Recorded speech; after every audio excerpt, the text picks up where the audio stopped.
त्यांच्यासाठी मला एक डायलॉग सांगायचा आहे। अरे बड़ी से बड़ी हस्ती मिट गई मुझे झुकाने में बेटा,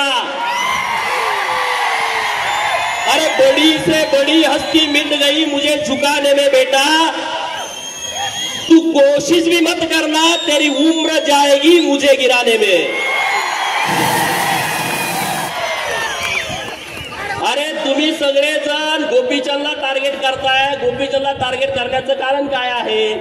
त्यांना माहित आहे हा लोकांना जागा करतोय, हे त्यांचं सगळ्यात मोठं दुखणं आहे। त्याचं म्हणा की लोकांना सगळं समजून सांगते आणि लोक आम्हाला नमस्कार करायची बंद करते, लोक आम्हाला बोकडं कापायची घरी जेवायला बोलवायची बंद केलं, गावात बॅनर लोक लावायची ते लोकांनी बंद केलं, हे यांचं सगळ्यात मोठं दुखणं आहे। माझी लढाई प्रस्थापितांच्या विरोधातली लढाई आहे, ज्यांनी कारखाने ढापले त्यांच्या विरोधातली आहे। अरे तुम्ही मला मंगळसूत्र चोर म्हणता, तुम्ही मला मंगळसूत्र चोर म्हणता।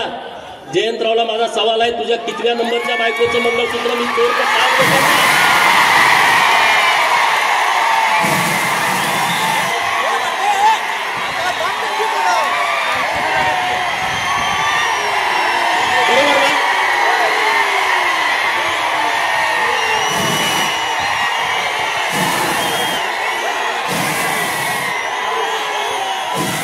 तुम्ही या जिल्ह्याची परिस्थिती बघा। अरे या जिल्ह्यामध्ये खूप लोकांनी काम केलंय, क्रांतिशे नाना पाटलांनी काम केलंय, एक स्मारक नाही। आणि त्या वाळव्याच्या कुत्र्याला मी आवाहन करतोय बिरोबाच्या मनातनं, तुम्ही जर जातीवंत पाटील असाल तर उद्या दुपारी प्रेस घेऊन जयंत पाटील आणि तो वाळव्याचा कुत्रा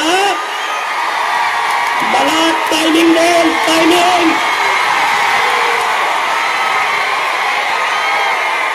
अरे बघा मीडियावाल्या मित्रांनो, हे बघा माझं काय चाललंय, हे भाग बघा।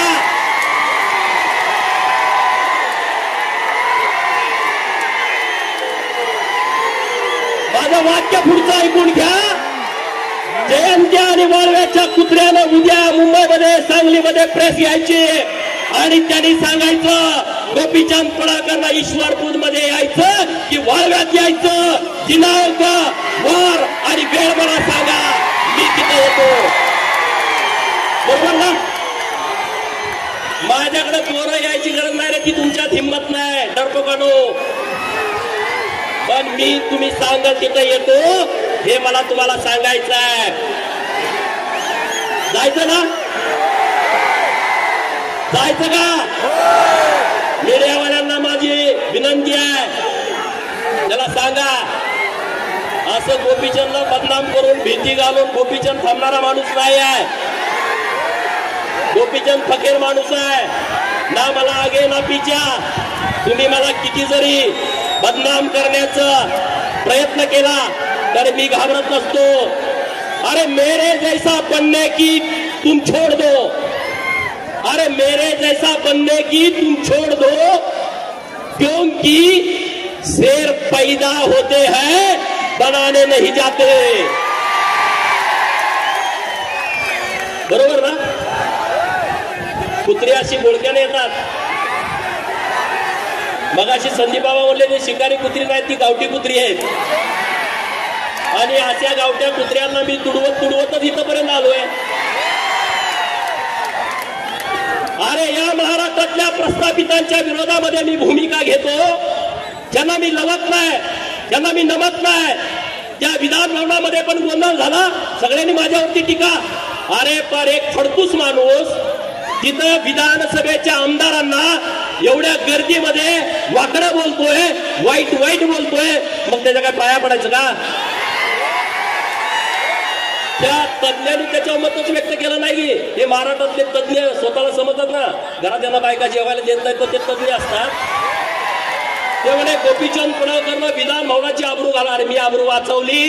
एका आमदाराला कोणतर फडतूस माणूस ज्याचा पुढाऱ्यांना बाया पुरवायचा धंदा आहे तो माणूस वाकडे बघत असेल,